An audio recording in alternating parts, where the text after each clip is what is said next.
Council.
Keelan, please call the roll. Maps. Here. Rubio. Here. Ryan. Here. Gonzalez. Here. Wheeler. Here, we'll hear from legal counsel on the rules of order and decorum. Might be. But it might be me, Commissioner. Welcome to the Portland City Council. To testify before council in person or virtually, you must sign up in advance on the council agenda at www.portland.gov/council/agenda. Information on engaging with council can be found on the council clerk's webpage. Individuals may testify for 3 minutes unless the presiding officer states otherwise. Your microphone will be muted when your time is over. The presiding officer observes the court order. Disruptive conduct, such as shouting, refusing to conclude your testimony when your time is up, or interrupting others' testimony or council deliberations will not be allowed. If you cause a disruption, a warning will be given. Further disruption will result in ejection from the meeting. Anyone who fails to leave once ejected is subject to arrest for trespass. Additionally, council may take a short recess and reconvene virtually. Your testimony should address the matter being considered. When testifying, state your name for the record. Your address is not necessary. If you are a lobbyist, identify the organization you represent. Virtual testifiers should unmute themselves when the council clerk calls your name. Thank you. Thank you very much. We have one item this afternoon, item number 866, an emergency ordinance. Adopt the FY 2024-25 fall supplemental budget and make other budget-related changes. Colleagues, now we'll hear the fiscal year, 2024-25 budget monitoring process, the bump ordinance. Historically, the fall bump has had two functions, giving City Council and the public a summary of prior year budget activity, making technical adjustments to the current fiscal year budget to reflect prior year-end accounting. As the city transitions to the new form of government, the fall bump this year focuses on true-up ending balance from the prior fiscal year, and it addresses a very small set of required unanticipated budgetary needs in the current fiscal year. Given the general inflation to existing costs, the sunsetting of federal one-time resources to fund ongoing needs, and the elevated level of deferred maintenance, the demand for resources continues to surpass availability within the city. No surprise to any of us here. In August, I provided fall bump guidance that limited new funding requests and directed service areas to look for current year savings through a coordinated citywide review of reclassifications, vacancies, and materials and services expenses. That work is currently in progress. Additionally, per my direction, the City Budget Office and Grants Management Team completed a thorough review of American Rescue Plan expenditures to ensure that no ARP dollars are left on the table and unspent. I want to thank the city leadership team and in particular the City Budget Office for their excellent work to deliver a fall bump proposal that keeps the city moving forward through the current fiscal year and into the next administration. This afternoon, we're going to hear from Deputy City Administrator Jonas Beery, and then City Budget Office Director Ruth Levine will walk us through the fall bump ordinance. Council will introduce and second any amendments for consideration, and then, of course, we'll hear public testimony.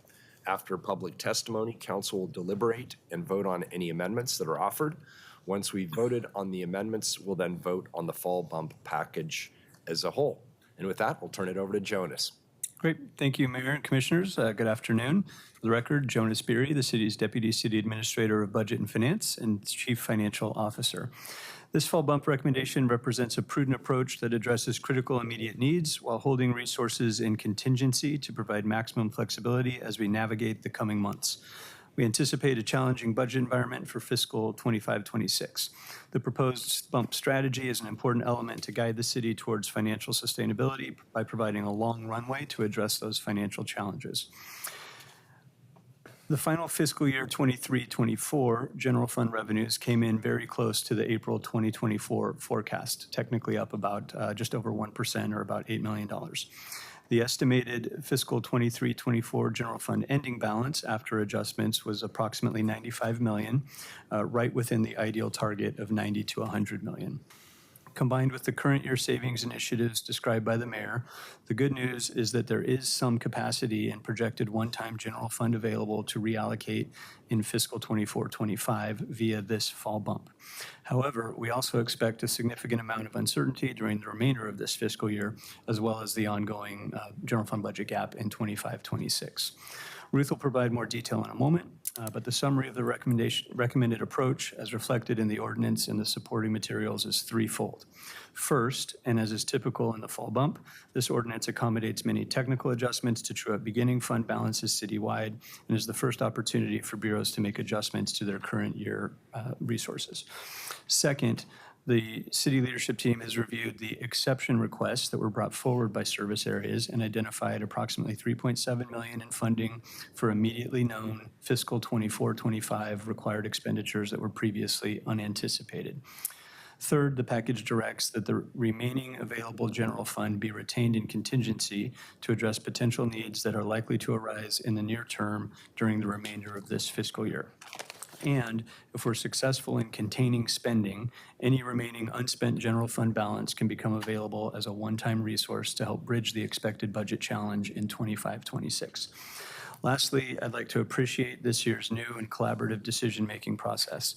I'm very optimistic regarding the path forward in citywide budget development and would like to thank and commend Deputy City Administrators, Bureau Directors, City Budget Office staff, and many Bureau contributors citywide for supporting this new process and approach. And I'll now hand over to City Budget Office Director Ruth Levine and Bump Coordinator Anthony Locke to walk through the proposed ordinance and the numbers in a bit more detail. Great, thank you. Ruth Levine, City Budget Office Director. So I'm just going to go through some of the details here. So on the screen, you can see the sort of high level of where we started going into this fall bump. So the top above the line, as Jonas mentioned, is the prior year ending fund balance of about $95 million. The reason there's two numbers broken out here, there's the $82 million, that's what we knew of as ending fund balance as of September 1. And then we had a late adjustment for some revenue that was recognized late, about $13 million. That brought us to the total of the $95 million. So good news. We ended up last year roughly where we wanted to be. The adjustments below the line are sort of required adjustments that we have to make. There was about $55 million that was essentially already budgeted towards known expenditures in the current fiscal year. And then there's $17.7 million of encumbrance carryovers. Those are purchase orders that bureaus opened and did not sort of finish paying last year. And then there's a required adjustment that sends funding to the Housing Investment Fund. That's a policy requirement, and some other sort of accounting adjustments, lands us at the $23.7 million. That's the amount that we are allocating through this fall bump package. Next slide.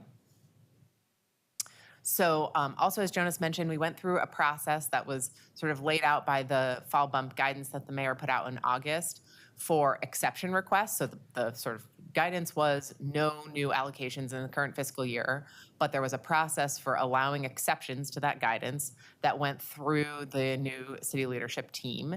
And so the bar was very high. It was really only the requests that came in by and large were for things that were really only things that we essentially have to pay for this fiscal year. And so those are the ones that were approved, and that's what's on the slide.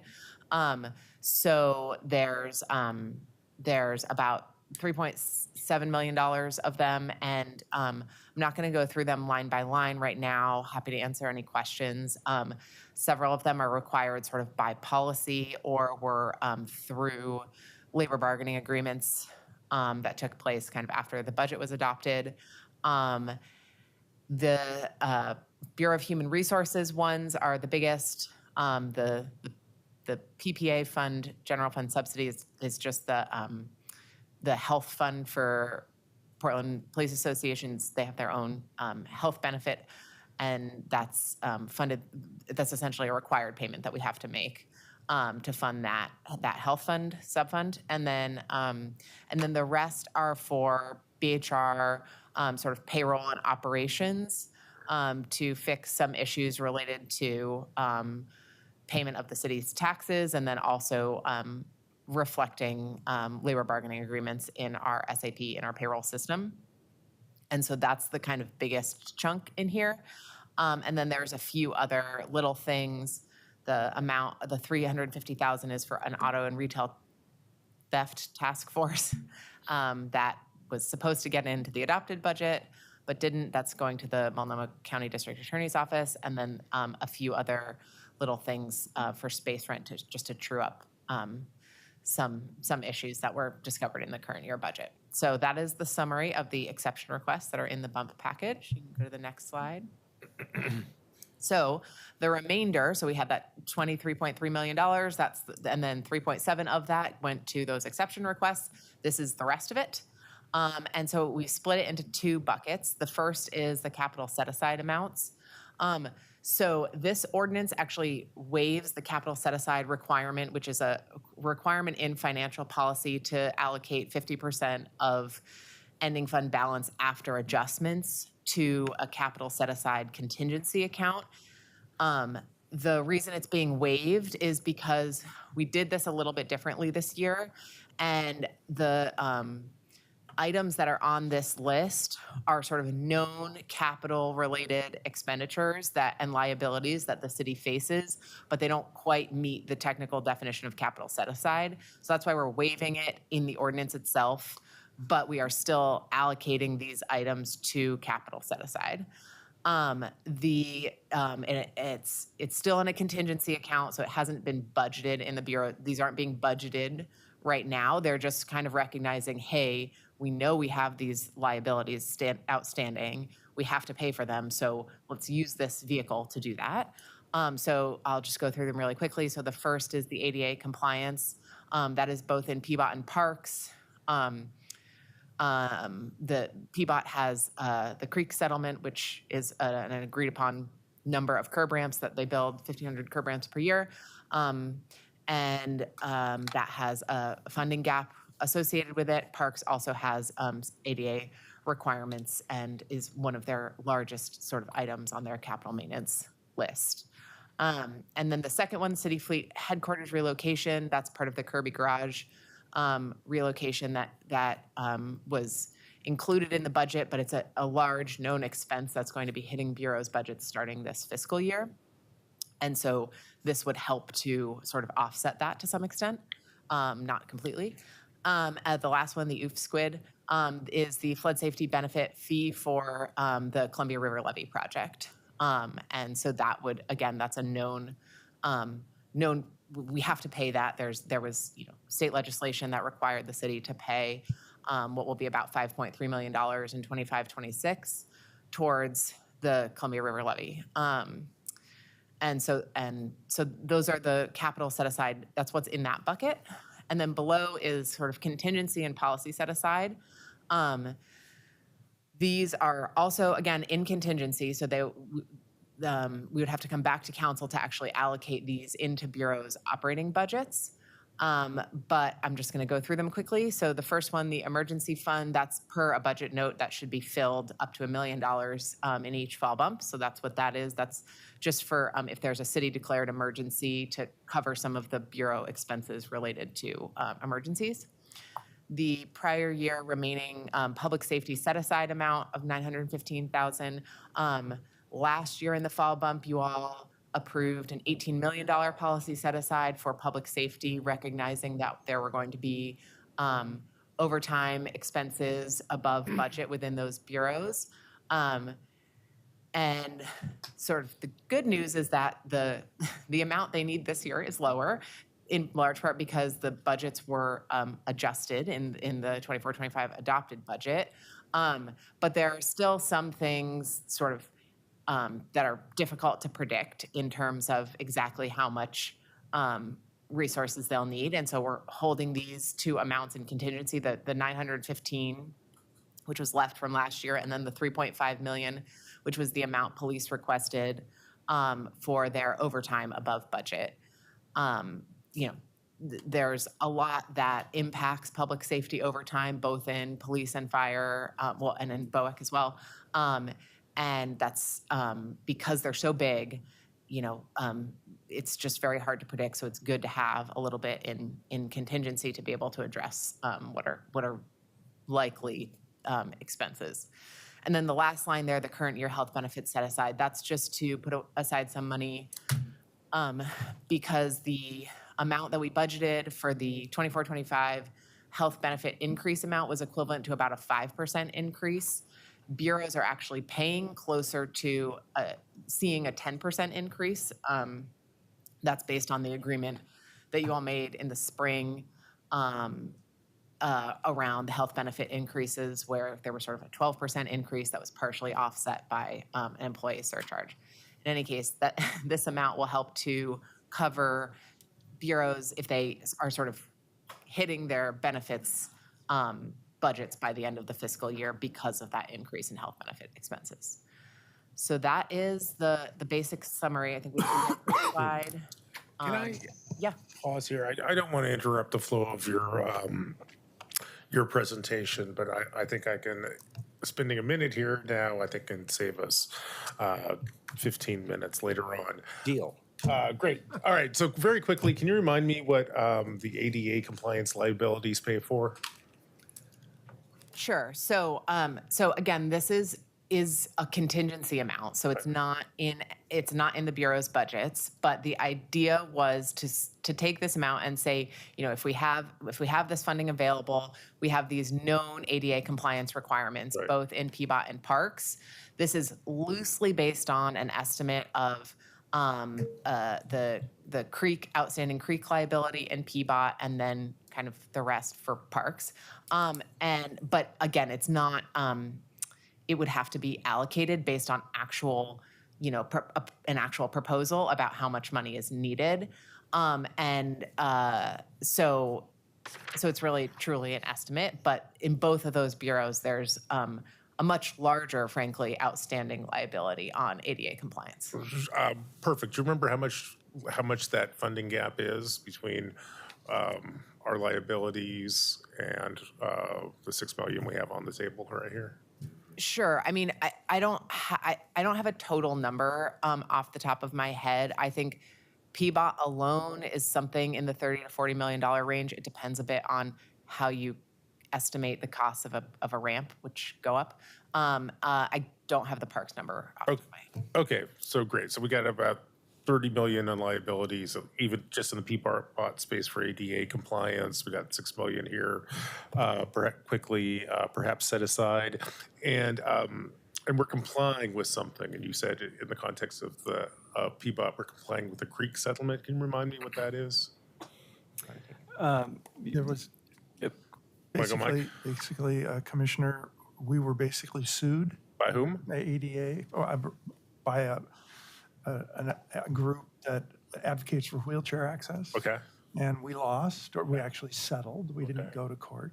And the settlement was that we would build 18,000 ramps over 12 years. okay. And we can't, it's difficult to do the math because they're all different. Right. And we're doing it over a long period of time, so we could present value it, but basically that's where it came from, that liability. Okay. Can we choose not to do that? No, we can't choose not to do that. Okay, that is helpful to me. Thank you very We much. could choose not to, we'd be back in federal court if we did. Got it. That's helpful, and that answers some questions that have been rolling around my head this afternoon. We may come back to that later today. Great. Does that complete the presentation? We just have one last slide, which is to note that we normally, CBO has a compensation set aside contingency account. And we usually have bureaus request that amount in the spring if they need it. So it's the estimate is based on essentially COLA and health benefits. And the reason we have them come back in the spring is because if they have vacancy savings in their bureau, they just may not need that amount. And so it's helpful for us to have that flexibility. This year, we are planning not to have a spring bump come spring. We usually do that in early April. We will have a brand new council. And per the recommendations that came in from Jessica Kennard in a capacity as a consultant for the city this summer, they recommended not to continue having or to at least reduce the number of times we come to council throughout the fiscal year to adjust budgets. Frankly, we do it more than anyone else. And so in planning to not have a spring bump, we said, okay, here are your compensation set aside amounts, and we just directly budgeted those into bureaus. We will have to have continuing conversations over the course of the winter with bureaus about what this will look like, how, we're not going to just say, oh, we're not going to monitor budgets anymore. So we're still going to do budget monitoring. It just will likely look different. So this is just to say, for one thing, bureaus should have a bit more, most bureaus have historically, I think, forecasted compensation set aside as part of their spending plan anyways. But this does actually allocate it into their budgets. They should have a little bit more flexibility. So just wanted to note that as well. And I think that's it. All right, very good. So at this point, we'll hear in second any amendments. I know Commissioner Ryan has at least one amendment. I would ask everybody, please read your proposed amendments and then seek a second. After amendments have been placed on the table for discussion, we'll hear public testimony. So I'll now open up the floor to my colleagues for discussion of amendments. Commissioner Ryan, you're up first. Thank you, Mayor. I would like to propose an amendment and make a motion to reappropriate Commissioner offices and the Mayor's office prior year general fund underspending to the future City Council and future Mayor. My team and I have heard overwhelming demand from the community, GTAC, current commissioners, and community about the need for more staffing in 2025. My amendment responds to these genuine concerns for our new council, and it gives the new council tools to meet their evolving needs. This reserve of funds comes from the underspending of the council offices from 2023-24 budget cycle, and the funds underspent by the mayor's office will be moved forward for the use by the next mayor. Those funds will be set aside for the use by the next and first elected representatives of our new city government as they see fit. This amount for council is not to be seen as a per-office allocation. My amendment is simply good governance and good manners. I want to ensure our new city council has the resources to make realistic adjustments in 2025, and I'm confident these essential funds will improve the new government's constituent responsiveness and legislative efforts. We have a responsibility to help the new council where we can, and this is a great opportunity to steward our city forward with options to make adjustments where needed. I'll now read the amendment into the record. Motioned, and you all have copies of this, and I had conversations with everyone yesterday, and I know that my chief of staff, TJ McHugh, has been in touch with all your offices as well. Motion to reappropriate commissioner offices in the mayor's office prior year general fund underspending to the future city council and future mayor. Decrease contingency within the general fund in funds management previously earmarked as capital set aside for ADA compliance liabilities by $437,773. Increase bureau operating expenses within the general fund and city council by $342,250. Increase bureau operating expenses within the general fund in the office of the mayor by $95,523. Update exhibits 1 through 5 as needed to reflect this change. Current year underspending after December 21st, 2024 from the Commissioner of Public Affairs, Commissioner of Public Safety, Commissioner of Public Utilities, and the Commissioner of Public Works is expected to be reappropriated in City Council in the overexpenditure ordinance. Do I have a second? Second. Commissioner Ryan moves, Ryan number 1, and Commissioner Gonzalez seconds. Commissioner Maps? Thanks for putting this on the table, Commissioner Ryan. I have a couple of questions about your particular proposal. First, there's a fairly obvious gap between the title of the proposal and frankly, the substance of the proposal. The title of the proposal is Motion to Reappropriate basically underspend from council offices to future council offices. But your first bullet seems to indicate these dollars are not coming from council offices, but instead are coming from the capital set aside for ADA compliance, which just profoundly confuses me. What's happening here? Well, you were here. So what happened is your office, all of our offices had some underspending last year, and it went into, and then the budget office reappropriated it after they received our underspending, and they put it into that category. And so you're, So could you explain that further, Ruth? Sure, happy to. Yeah, so I mean, the way the general fund underspending works is, you remember that first slide with the big ending fund balance number? Everybody's underspending in the general fund at the end of the fiscal year just falls into that one big bucket. It's Sure. it's no longer yours or mine or, right? It's just all in one bucket. And then we go and then we do a balanced bump submission. So it's not, I couldn't tell you which bucket it's in. It's somewhere in the $95 million. And so it got reallocated based on the proposed bump that we submitted. And so, yeah, it's just sort of in there. So the reason, so now if you wanted to pull it out, it has to come from somewhere because it's a balanced submission. So, so that's how that worked. Does that help? so in practice, what do I pay attention to here in terms of what's actually happening with this amendment? The title says we're pulling out underspend, but it seems like that is in the past. Underspend in council office, it seems like that's in the past. It seems like the proposal before us today actually pulls out dollars that are in a set aside to comply with the Americans with Disabilities Act. So, Commissioner, if I can attempt to sort of give the chain of thought here. So there's underspending available that's effectively in fund balance. The proposed bump, as was submitted to council by City Budget Office, allocates that available fund balance to various places. The exception requests, the capital set aside or replicant of the capital set aside, and then the other contingency amounts. And a portion of that was identified as towards, going towards ADA. Yeah. So that's sort of step two, where we are now. The Commissioner Ryan's amendment is suggesting modifying that proposal to reduce the amount that's going to that ADA compliance line item, for lack of a better word, to be reallocated towards the council and mayor offices. Are we still obliged to comply with our settlement with the ADA? But we're pulling dollars out of this particular pot, despite the fact that we've lost a lawsuit that says our infrastructure doesn't let people in wheelchairs get to where they Correct. This would need to put go. fewer dollars in the current year targeted towards meeting that Creek ADA compliance obligation. I mean, I think 7%. we would just have to fund it some other way, right? I mean, the strategy of putting these amounts in contingency is to say, okay, we have this, if come the end of this fiscal year, we have this money available. It's just kind of putting it aside as a tool to address a known liability that really we'll be budgeting for next year.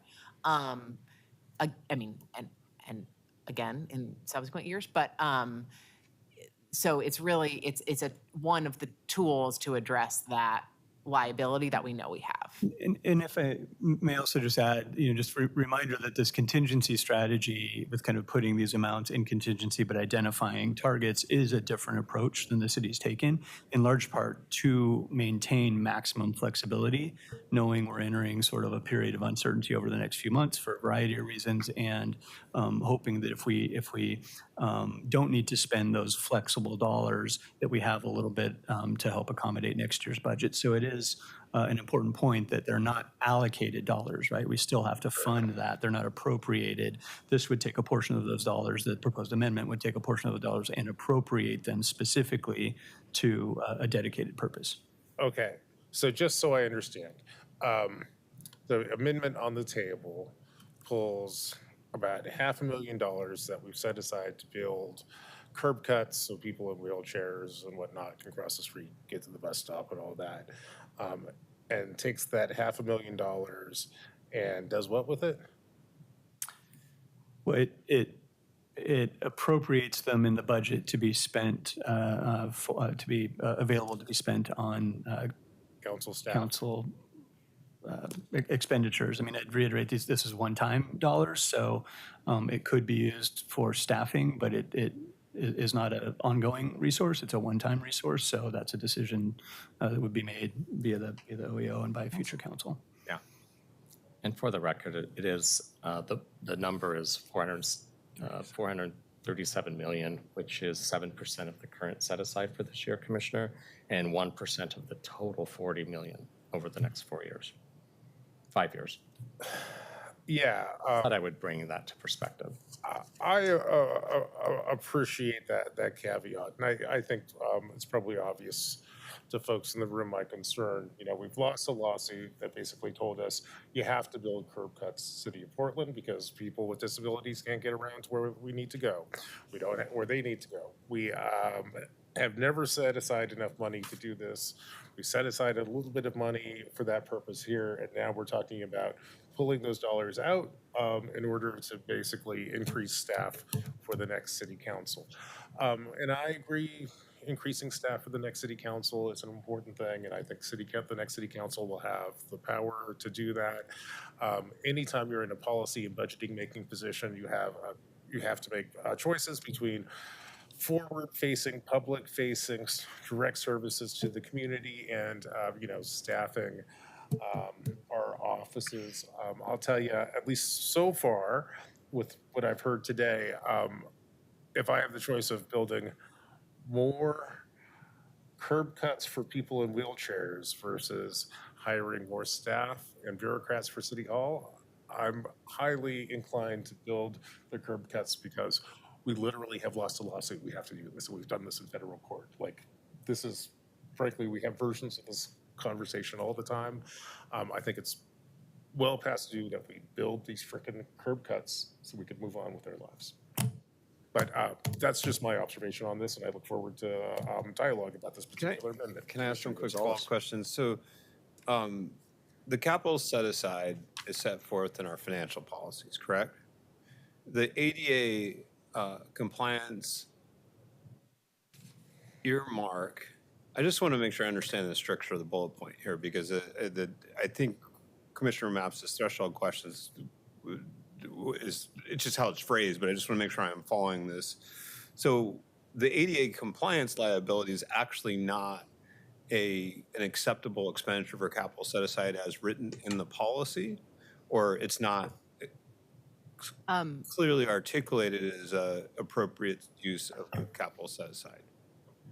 No, I think that, and I had a back and forth with Lindley, but I think that particular bullet point is, I think, the one that caught there are two reasons we're waiving capital set aside in the ordinance. One is those numbers don't quite add up to 50% they don't quite add up to the required amount per the policy.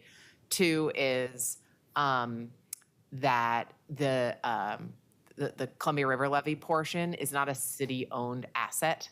And so for that reason, it doesn't really meet the definition of capital set aside as it is put forth in policy.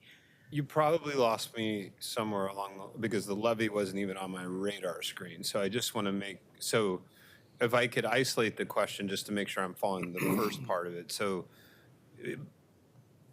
a sidewalk, city asset, building curb cuts, that's an appropriate use of the capital set aside? Yes, that is.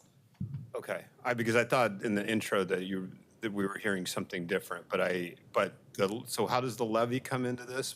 So if you see, we just pulled the slide back up. So the policy dictates that 50% of the essentially available ending fund balance after adjustments is supposed to be put into capital set aside. Okay. Normally, we go through a process where we solicit requests from bureaus to essentially spend that capital set aside money.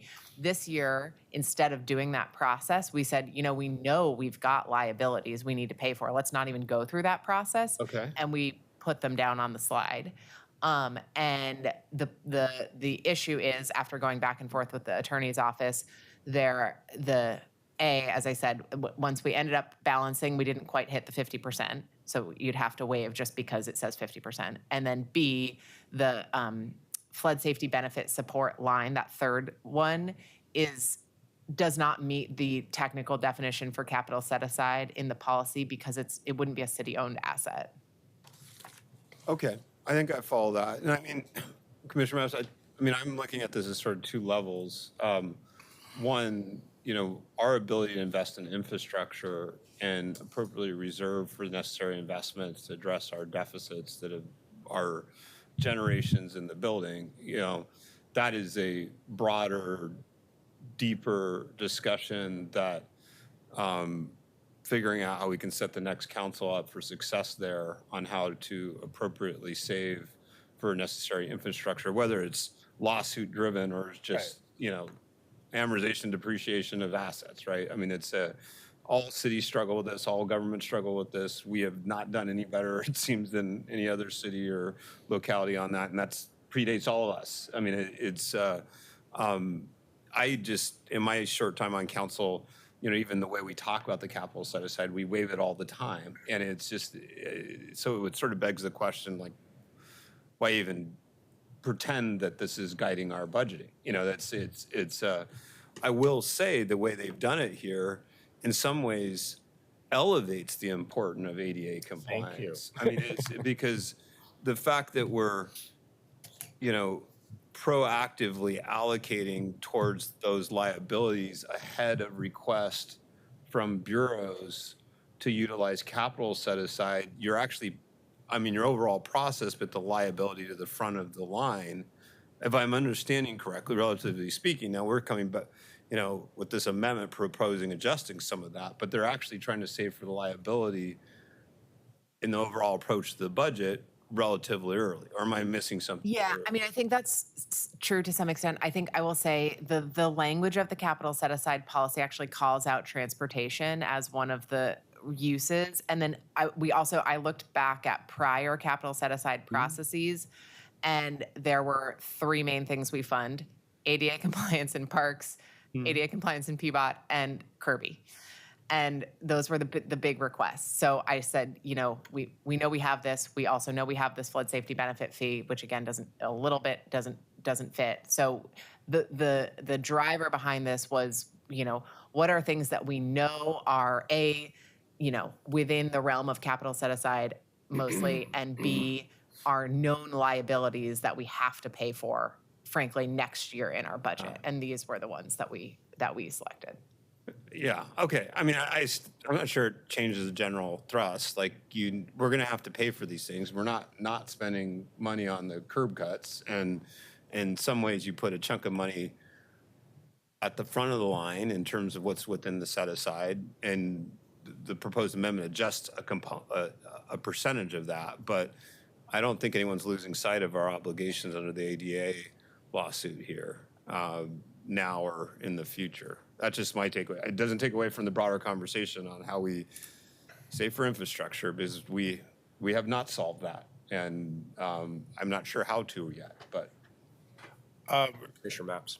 Commissioner Gonzalez, I appreciate your engagement here. I'll be transparent. I'm not sure if I'm following entirely the argument that you're making here. I guess as a guy who's been in the transportation space, one of my obligations, and it's frankly an unfunded mandate, is to build 10,000 curb cuts. There's never enough dollars for this. This is something we need to do out of human decency, and because we have lost a lawsuit here, it's very easy at moments like this to go in and grab dollars that we've set aside for that purpose. Frankly, some version of this move that we see today has happened, I think, every year I've been on this council. And as we all consider how to cast our votes on this particular amendment, I hope we all take a moment to think about the comments that we delivered earlier today for the White Cane Day proclamation and what we're actually doing here. Well, and just to build up, so this is a question back to staff. Are we in compliance with the ADA lawsuit as far as we know? I mean, are we cutting curb cut, or is that something I need to take offline with the city attorney? I mean, I'm just trying to, are we building curb cuts at the pace contemplated in the settlement? Short answer is no. Okay. We're behind, but we have 12 years, I believe, to actually accomplish what was laid out in the settlement agreement. We have built a large number, and to make this even more complicated, Yeah, this is turning out to be more complicated. they are not all built by PBOT. When the Bureau of Environmental Services replaces a pipe in a road, they often have to build curb cuts because PBOT requires it. When a developer does development on a lot and there's a corner, they have to build an ADA curb cut. So we're getting there, but I would say, and I don't know, I don't have the numbers right in front of me, but I would say, given the schedule of the settlement and the amount of curb cuts we have built, we are probably behind. Yeah, and I would just add, having been in a meeting not too long ago with PBOT and city attorney, my understanding is we are actively in compliance. There's a question about the long term, and as you said, City Administrator Jordan, it's a little more complicated than just X number each year. There's some accommodation for ups and downs and variability. But there is a longer term discussion that needs to be had about both funding ability and operational ability to sort of complete the work, even if the funding is available, to maintain compliance in future years. And I don't know if the city attorney has any other input to disabuse me of what I just said, but that's my understanding. It is my also understanding that we got Will Terry from PBOT, who's an expert in this space. Would it make sense to invite Will to weigh in on this conversation? Commissioner, you can invite anybody you like. I will. You out there? Well, he's pulling this up because you actually opened a whole other can of worms that I guess I didn't fully grasp, that private developers are also providing some of the curb cuts. Do we have any idea what percentage of those curb cuts come from private developers versus, us? A lot fewer lately. Yeah, I mean, it opens up a whole can of worms. We're not developing, we're not creating enough. The obligation Curb cut. Commissioner, is on the city to do it. How it gets done, whether it's through an obligation by a private developer or it's us rebuilding them because of the settlement, the number's still the same. Our obligation is still the same, and it's still the city's obligation. So, No, I just, when we look at how we get behind, if there's not development in the city by private enterprise, we're not. It's a headwind in meeting our requirements that I'm not sure I fully understood until you just mentioned it. Okay. So I'm told Will is unmuted, and I see Shannon has her hand up too. I don't know who's working as the traffic cop here. Will, are you there? I am, Commissioner. Okay. Can you shed some light on the conversation? I don't know how much you've been tracking the conversation we're having this morning. It's basically about the capital set aside for ADA compliance and liability issues. That's both a Parks thing and a PBOT thing. We understand that you spend a fair bit of time with the PBOT side of things. Can you tell us, probably the question on the table right now is, are we in compliance? Are we building enough curb cuts to comply with the lawsuit that we lost? Yes, that is correct. We are in compliance. As the DCA mentioned, Jonas Beery, there is an ongoing question about our capacity to continue to meet our requirements, our 1,500 ramps a year requirement for the duration, another 6 years of the settlement period. Thank you very much. Will, is there anything else? I don't know if you've been following this conversation since the beginning. Anything else that this council should know about this particular amendment? Basically, the concept on the table is to pull $500,000 roughly out of our set aside for building curb cuts for people in wheelchairs and blind people and whatnot. And we'll divert that to hire more staff for city council offices. Can you give us a sense of the trade-offs involved for at least PBOT and folks in wheelchairs? I think you've actually done an admirable job of pulling out the nature of the trade-offs that are being asked, right? And that, I think this is the correct forum for you all to decide which is more important. I would stress that this is a tremendous unfunded liability. I mean, simple math suggests that 1,500 ramps per year at a current cost of about $26,000 per ramp is $39 million a year. And this is, PBOT is hurting, and it's very difficult for us to also absorb that kind of unfunded liability. It's a tough decision. Thank you, Will. I appreciate your perspective.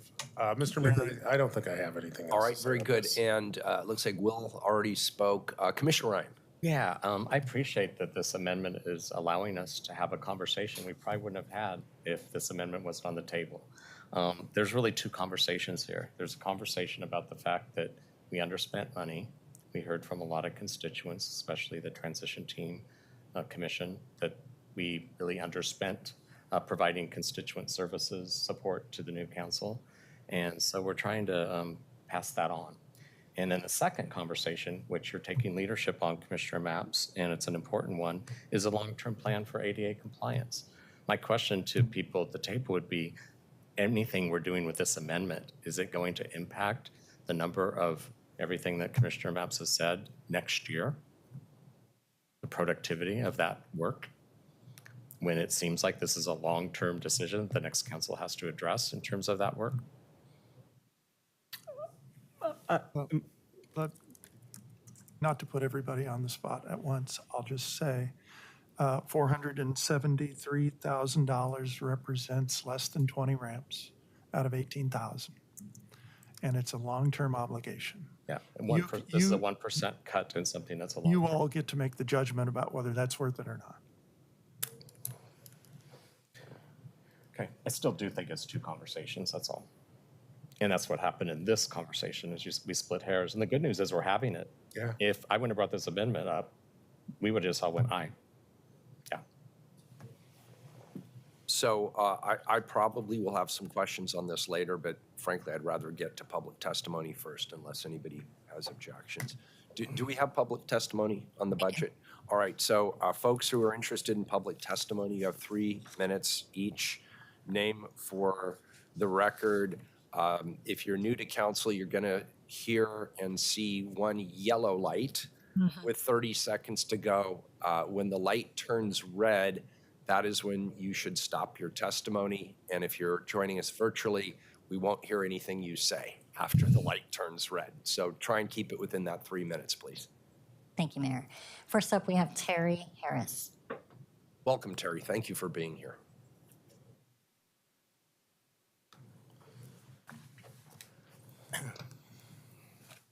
Great, thank you. First, a quick disclaimer. I am a member of GTAC. This is our co-chair who's going to testify as But well. before we start the timer, could you just tell us your names for the record, please? I'm That's Terry Harris. Thank you. And I'm Bill Kinsey. Thank you both. Thanks, gentlemen.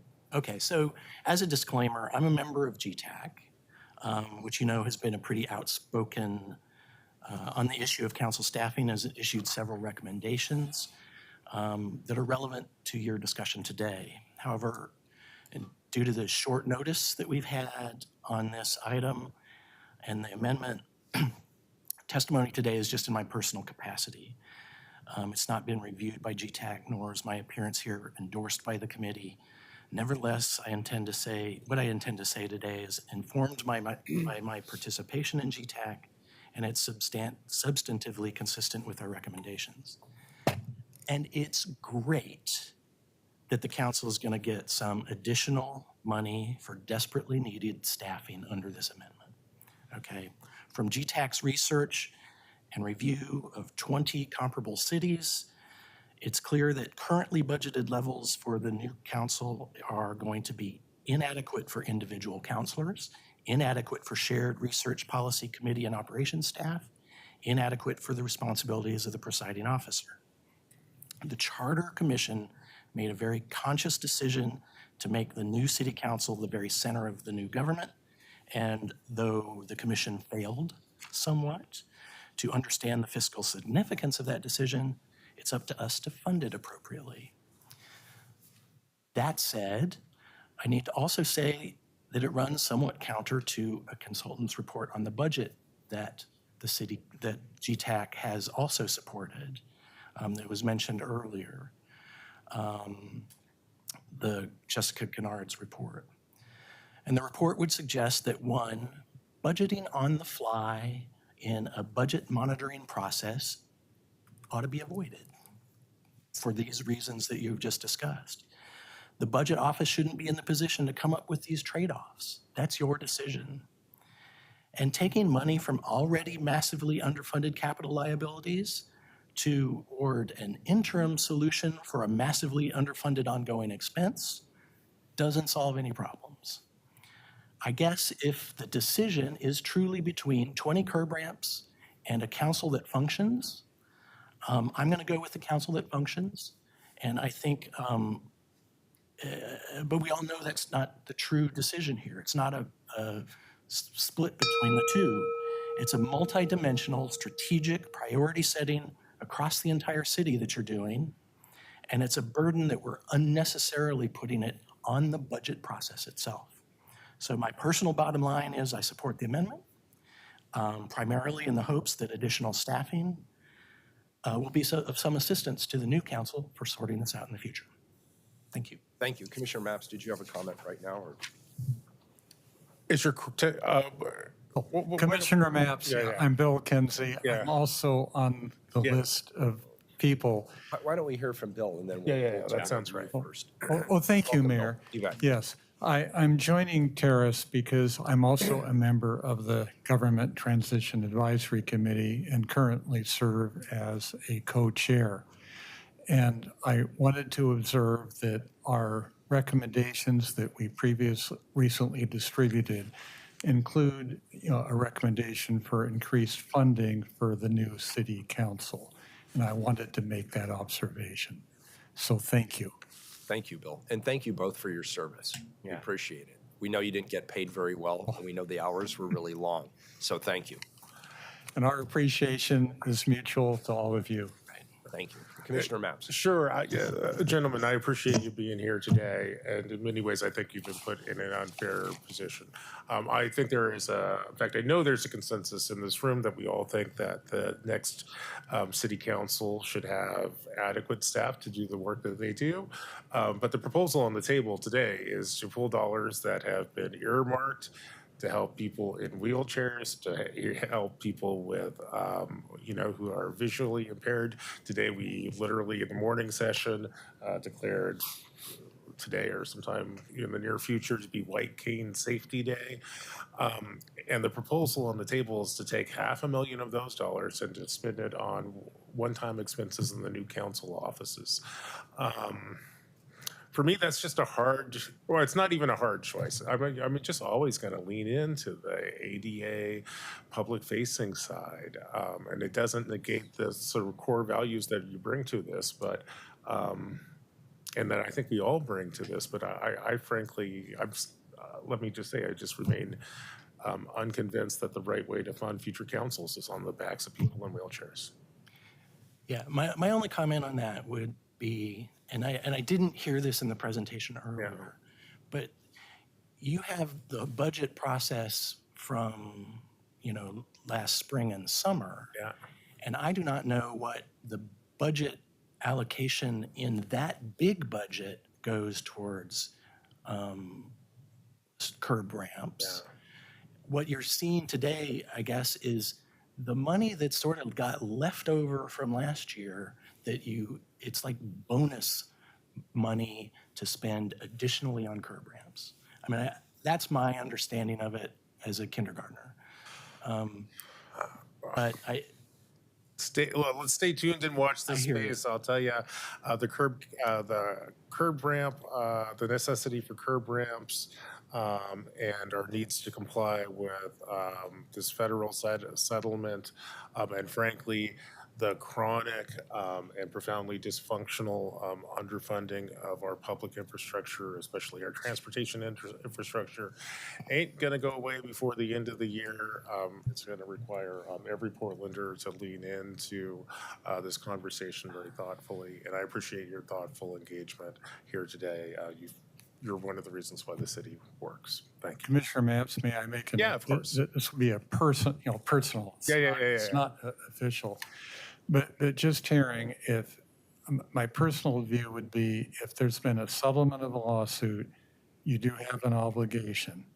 If transfer of the money meant that you were not going to be able to satisfy that obligation, I would advise fund that obligation.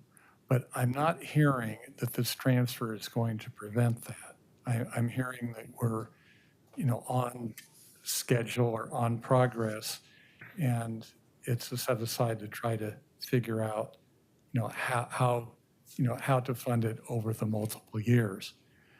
I'm also thinking having adequate funding for staffing or for the new city council helps to enable an effective city council that can address the longer term obligations or the ways of funding ADA and other obligations. But that's my personal thinking from what I'm hearing in the discussion today. And I appreciate that. And everyone who knows me knows I'm a policy guy, and I got brilliant people working on my staff who make visionary ideas a reality. And I'm also an infrastructure guy, so we build stuff in the real world that helps people get to where they want to go, how they want to get there. I think both are very important. But I also will tell you, since up until very recently, getting these curbs built was one of my primary responsibilities. This is not a given, folks. This is why we got sued. This is why we lost. And the only reason we are going to stay in compliance is if we have someone either in these chairs or those chairs trying to hold this county or this body accountable for fulfilling our basic legal obligations. And with TIPS, for example, we see that we don't fulfill that all the time. All right. Thank you so much. I do appreciate your time and your wisdom. Thank you. Sure. Thank you both. Thank you. Mayor, we have one more testifier. That's it? Yes. Right, all right. Juliet Hyams online. Welcome, Juliet. Thank you, Mayor and Council. Good afternoon. My name is Juliet Hyams, and I live at 2324 Northwest Marshall Street. And I'm sorry I can't join you in person today, but my colleagues from the GTAC just did an admirable job of discussing Commissioner Ryan's motion. I'm joining them in supporting his motion, and although I haven't had time to study the details, I just got a pretty good idea of them. And I support the spirit of the motion. And because it's similar to the points that my colleagues just made. And I will note that I'm testifying today on my own behalf, not as a member of the GTAC. However, as Terry pointed out, we're very familiar with this issue from serving on the committee, and we have repeatedly expressed concern about the minimal counselor staffing for next year. I have also heard the same concerns during my community outreach about the transition. This is a difficult decision. We both have to complete the curb ramps, but also support the charter and in a manner that will make it a success. And we're already committed to that as well. So I think that Commissioner Ryan's motion offers a way to make life easier for our next council, enhance service to their constituents, and support the success of our new charter. So thank you for your time. Thank you, Juliet. We appreciate your being here virtually as well. Thank you. That completes testimony. All right, very good. So we have now completed public testimony. Are there any, is there more? Yes, Jonas. Just related to the amendment, Mayor, I just wanted to make a couple of clarifications so folks understand. One is just, I've heard staffing come up a couple times, and that's certainly a possible use. I just want to be clear, the amendment does not specifically identify staffing as the appropriated intent. That's a decision that's made in the OEO, but just want to be clear that it's not called out specifically for staffing.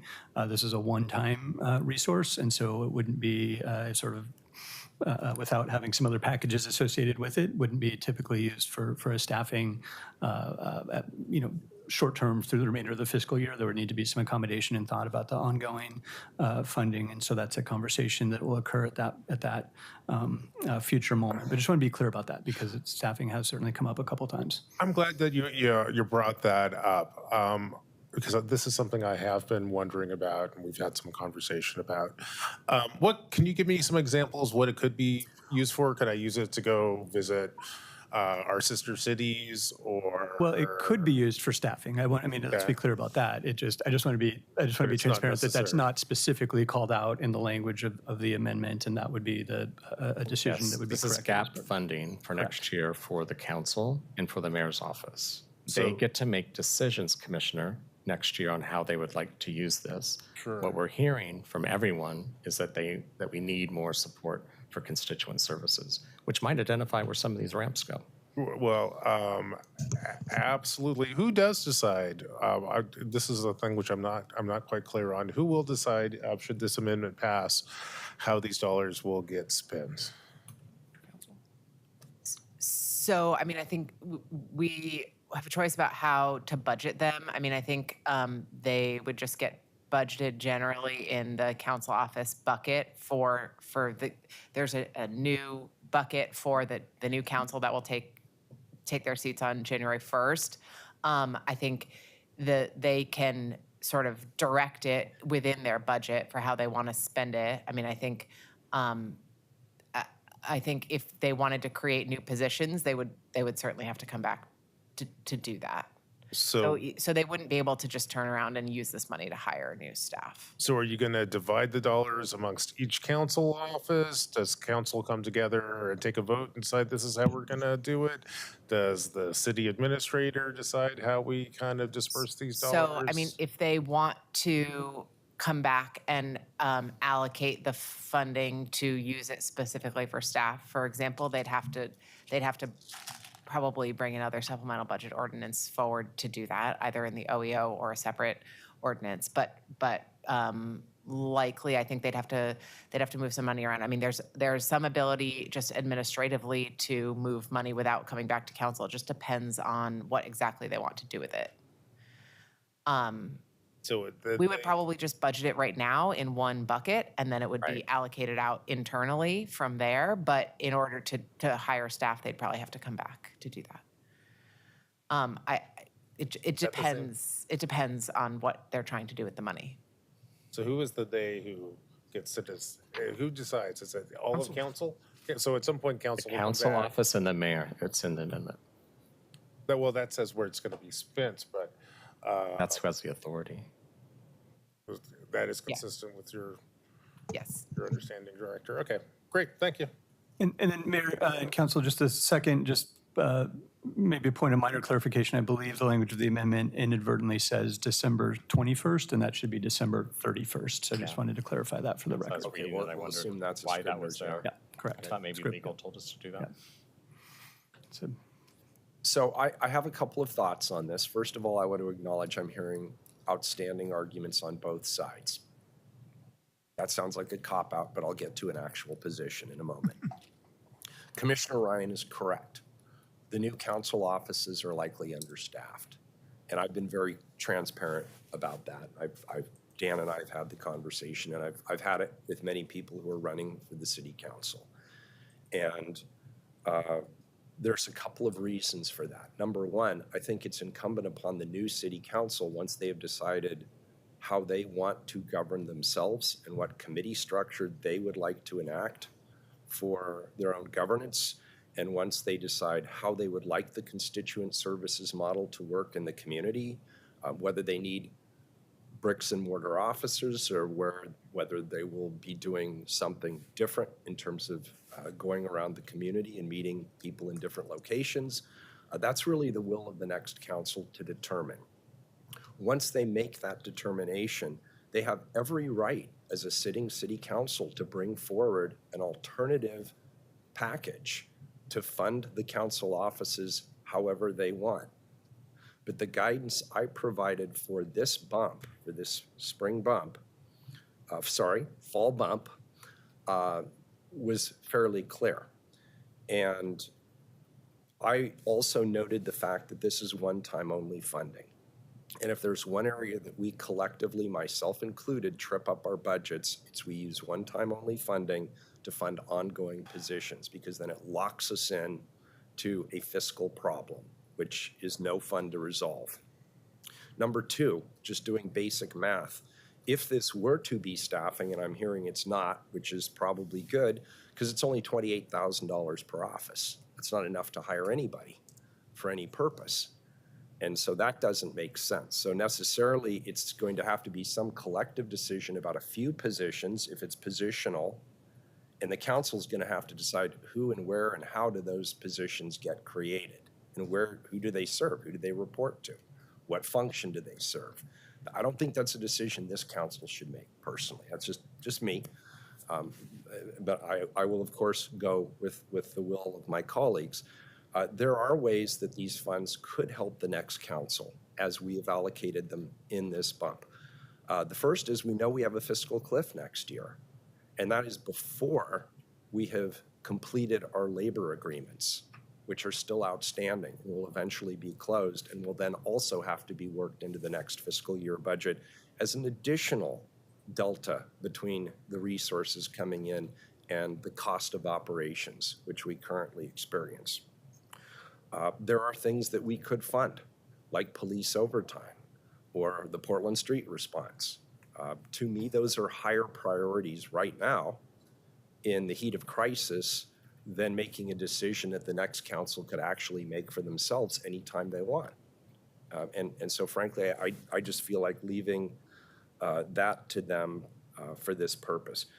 Commissioner Mapps, I also agree with you on this settlement. And I want to be clear, it's not just that we reluctantly lost.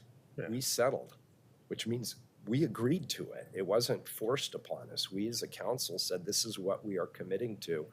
And I agree with Commissioner Ryan that $300,000-$400,000, it's de minimis, to be perfectly honest. But the more we put it off, the more future councils are going to have to deal with it as you get closer to the end of the 12-year time frame. So there's that as well. But I think Commissioner Ryan brought this forth in good faith.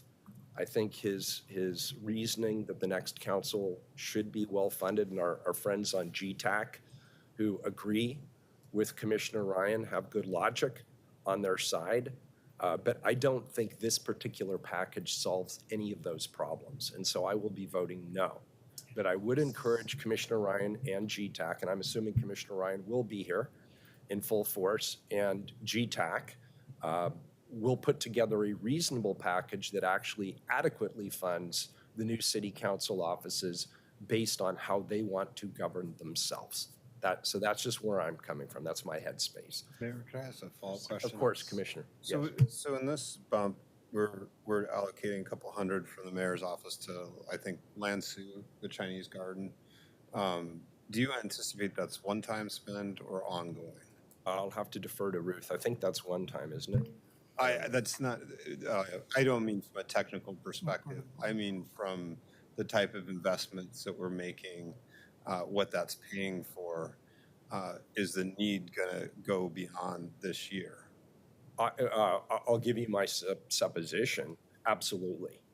Lansu Chinese Garden is one of our major tourist attractions. It's in the heart of our city. It's an incredibly important cultural icon for the community, and it's in a tough location with a lot of issues. So we've had Portland Solutions, the problem solvers. We've been working with the business community on lighting, on incentives with the police bureau, on the mobile precinct unit, the local office, bike and walking patrols.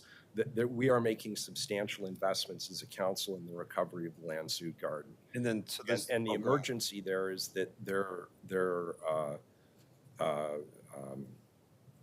number of people coming through is down by about a third over the last couple of years. And so that's alarming to me. And I am pleased that this council has continued to make that a priority. And so then it leads to the technical question, is the Lansu dollars allocated? That's one-time money? Yeah, just one time. I'll defer to Ruth. And so I guess I'm just calling out, I completely follow your general point that we are often solving incrementally ongoing obligations with one-time money. I mean, it's a bad habit and we do it all the time. I'm just submitting your office is doing that exactly in this bump with what you've done with Lansu. So I'm just seeing an incongruity in your position. I'll tell you where I've been consistent, Commissioner Gonzalez.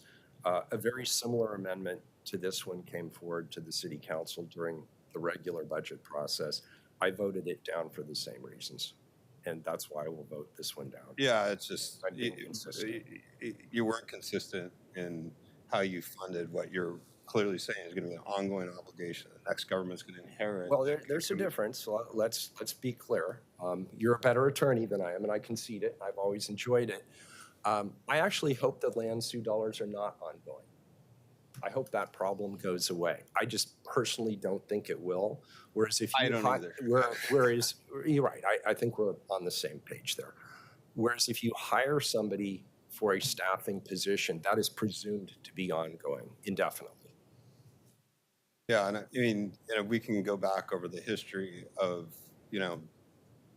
charter reform implementation, all of the places we added cost. And at this point, we didn't have to do the capital spend, the cost of new council offices the way we did it. We chose to go with an expensive path at the recommendation of staff. We've added an incredible amount of overhead at the recommendation of staff. Those were not required by charter reform. And we're getting to the end of this process, to the end of 24, and we've understaffed the new electeds. I'd argue on both the legislative and But again, executive. they have the ability, if they so choose, when they come in, they can look at the entire $8 billion city budget and say, we want to deprioritize something else and add several $100,000 to us as the electeds for our staffing support. They have that ability to do so, just as we do. And I say, why get ahead of them? Let's let them decide for themselves. I just find the argument somewhat insincere. You made a number of choices for the next council. I believe I'm very sincere. I'm just giving you my honest opinion based on the facts. And we also heard that we're waiting for the spring bump. We're not doing the spring bump anymore. I didn't mean the spring bump. If I said spring, I said. Let me finish. We heard best practices to not have spring bump any longer. So for 6 months, the city council new city No, council. no, they can not bring, that they can bring a supplemental budget anytime they want. They can bring it on their first meeting if they wish. Okay. You know that. Actually, I haven't experienced a lot of that we bring, that we try to insert something before a bump or the regular budget process. When did we first have this conversation? It was over a month ago, right? That we brought this to your attention? That we had this desire? Yeah, Commissioner, probably 3 to 4 weeks ago. Yeah, we asked for the carryover number and the bump in early September, and then you executed this. Otherwise we wouldn't be having this conversation, right?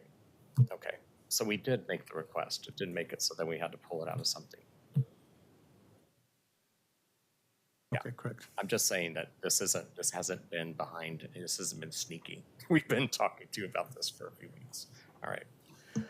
I didn't get it as an exception request through the regular process, I think, but Yeah, that may have been we brought it up, then in follow-up meetings, we asked about it again, and then we had to take this action to follow through. And it's from just listening to community you're the and swing vote. GTEC. So here we are. I just, again, think it's a very thoughtful gesture. It gives a little bit of flexibility and an on-ramp to build in some constituent services of some sort. We all are talking a lot about collaboration. Each district can have an allocation and figure it out. I agree with Commissioner Gonzalez that we really did focus a lot on construction. I was on the record then saying I think our offices are currently the ones we have are fine, and we could save money by focusing more on staffing. So this journey's been rough, and I do think we all know at the end of it, we really shortchanged what the community wanted, which was more access to their electeds and more responsiveness from their electeds. And so when people reflect on that, they said, well, how are we implementing that when we only have one staff member per elected? That's all. So we thought we'd give them a little bit of a grace and an on-ramp on day one. Well, that was cheerful. Anything else? Call the roll on the amendment. Maps. Well, I appreciate this dialogue. I think we talked about a lot of important things and a couple of things I'm confident of. I think certainly a majority of folks on this council recognize that future staff or future councils will likely increase the size of their staffs, and that is their prerogative. Will also tell you, if Ryan's amendment passes, the headline in the newspapers tonight and tomorrow will be something like, city council pulls more than $400,000 out of funds earmarked to help blind people and people in wheelchairs safely cross the streets in order to hire more staff or buy more stuff for your city hall offices. I think given the choice between direct service and frankly, growing our administrative expenses are pretty straightforward on this one. And I am also struck at this moment and a little bit agitated by the fact that literally this morning, this council came together for White Cane Safety Day. And in my comments, I tried to remind folks that this is not just that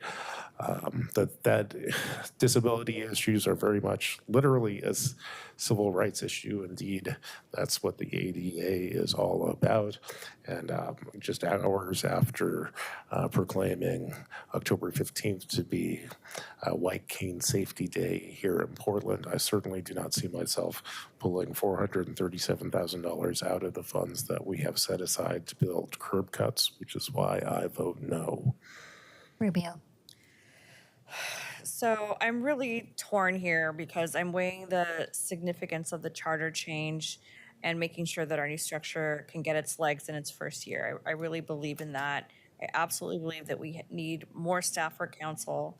And I really applaud Commissioner Ryan for taking leadership to put the conversation on the table and being responsive. And GTAC is correct about the underfunding, and I really came into this completely expecting to go a different way. I think what's striking me are the numbers that I'm hearing about what our settlement requirements are and that we're behind. So I'm actively torn. I more have an issue with where we're pulling it from. And that's my one hesitation here. Because I do believe we need more staff for council offices. I think because we're pulling it from this fund, I think I will vote to keep it where it is, and would really support the council doing what it needs to do when it's elected in January. So I vote no. Ryan? Yeah, well, thank everyone for taking the time to dig into this with me. I'm glad I brought this amendment and created this opportunity for dialogue. I haven't heard much from you since I've been on council about this issue before, so thank you, Commissioner Mapps, for finding your voice today. I find this false narrative to be a bit disingenuous today, but we do obviously need to have more discussion about the city's long-term compliance with ADA settlement. I appreciate everyone who participated in the White Cane Safety Day at Council. I know curb cuts and the wide range of street treatments necessary to ensure full access for Americans with disabilities are vital for Portland. I'll be an advocate for that always.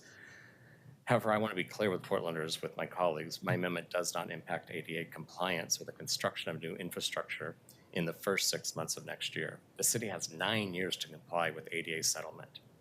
As interim manager Jordan said, 437,000 represents 20 ramps out of 18,000 ramps Portland needs to build in the next 5 years. The 437,000 I want to move into 2025 is what our elected offices, fellow commissioners, and the mayor underspent last fiscal year. That's all. That's what it is. And we have the privilege of this underspending of our budgets, and I want to pay that privilege forward to the 2025 City Council.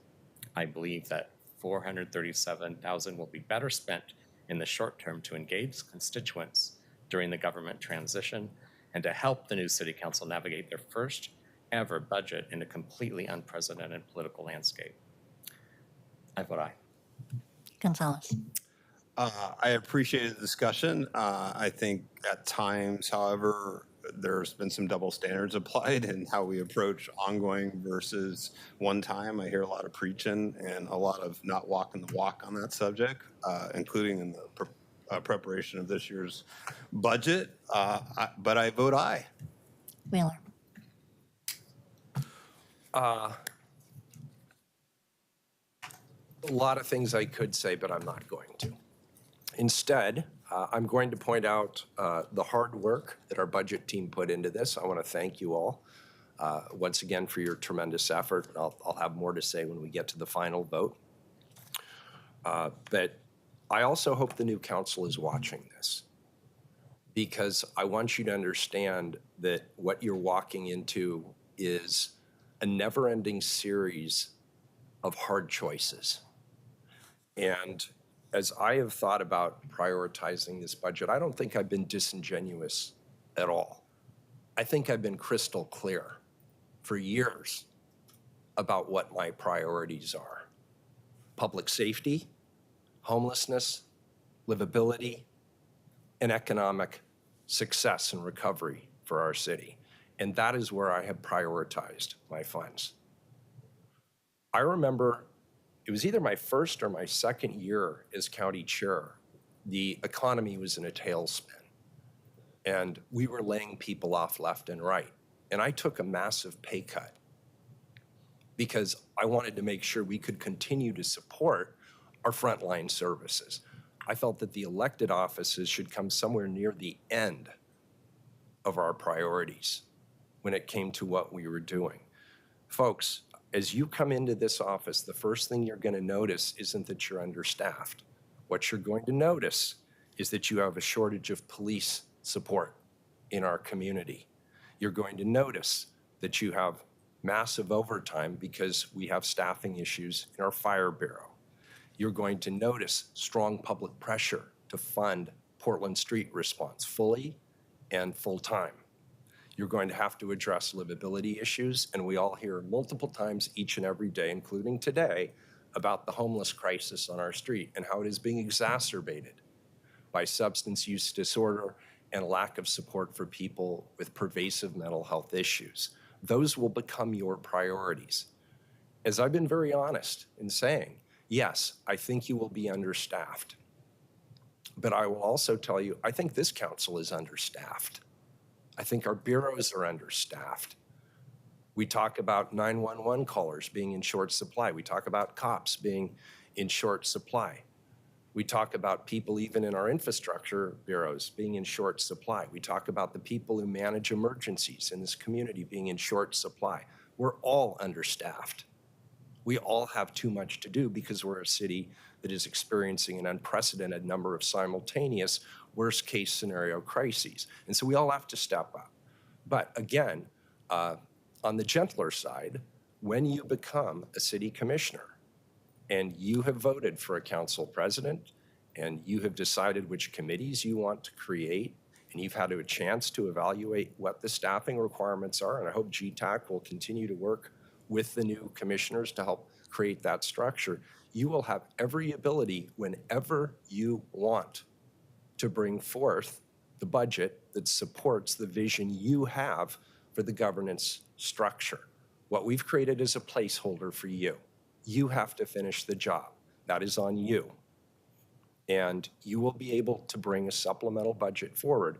But I want to warn you, in order to do it, you're going to have to figure out what doesn't get funded. And because we're a public body, you're going to have that discussion like we did today in public about what you are not prioritizing if you are prioritizing expanding your own staff. I vote no. The amendment fails. Can I get a motion to adopt the fall supplemental budget? So moved. Commissioner Gonzalez moves. Can I get a second? Second. Commissioner Maps, second. Any further discussion? Please call the roll. Maps. I want to thank the mayor, my colleagues, and budget staff for all the work that went into, all the work and all the conversation that went into this year's bump. It is a tight budget cycle, that's for sure. I also want to specifically acknowledge and recognize Commissioner Ryan for his creative attempts to find resources for pressing public needs. We very much disagree on that particular proposal, but I appreciated our discussion, and it kind of highlights the trade-offs that policymakers have to make in tough times. I believe this bump will leave our next council in a strong position to weather some turbulent times, which is why I vote aye. Rubio. Thank you to the entire budget team for all of your hard work and your presentation on this bump. Also to Anthony and Haley and putting this together as we're rapidly approaching our transition in the midst of this tough economic picture for our city. It's really complex work, and we're really lucky to have such a dedicated team. So I vote aye. Ryan. Aye. Gonzalez. Notwithstanding the conversation that we just had on staffing at the elected level and to a certain extent at the administrative level, I do want to call out that we continue to have structural deficits in public safety, in particular in Portland Police and Portland Fire. We do not have straight line staffing sufficient to properly manage either of those bureaus yet. And it's going to take a number of years to build that up. I look forward to a time where we don't have to address overtime as much as we do in bump processes, but it's not going to be overnight there. And I think I'm going to leave it at that. I vote aye. Wheeler. This is my 24th and final budget that I will vote on. And I can't honestly tell anybody here I'm sorry about that. I have benefited from outstanding budget teams over the entirety of my mayoral term. And I think we have the most solid budget team here in front of us today. And I really appreciate the great work you and your team members who are not here today that you do each day, each and every day. I also want to appreciate my colleagues. Yes, we have tough conversations on this dais. And we dare to disagree. It's not one of those things where we all get in the same room and we all say the same things and we agree on everything all the time. If you hear your elected officials stand in front of you and agree on everything all the time, you have a serious problem with your democracy. And I like the fact that we bring up tough issues, we have direct conversations, we highlight differences of opinion, and we cast our votes, and we go on to the next day, as we will today. So I want to thank my colleagues and their staffs for their hard work on this fall supplemental budget. I vote aye, and the budget is adopted. The emergency ordinance passes. Thank you. We're adjourned.